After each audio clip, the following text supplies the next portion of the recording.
If the Velcro will not adhere to your carpeting, use the optional Velcro stickers provided.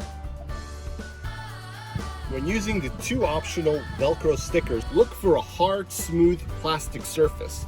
Do not mount to the trunk carpeting, as the sticker will not stick to carpet. In this vehicle, a good spot for the Velcro stickers is under the trunk compartment.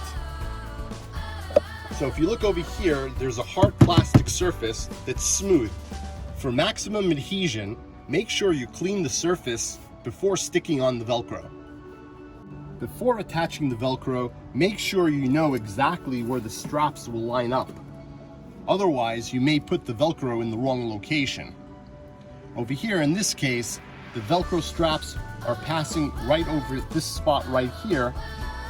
So I put my Velcro, I attach it right to the spot. Thanks for watching. Please check out the full line of BumperBadger products, including the new BumperBadger Beast license plate frame front bumper guard. If you have any questions, please reach out. We are always happy to help.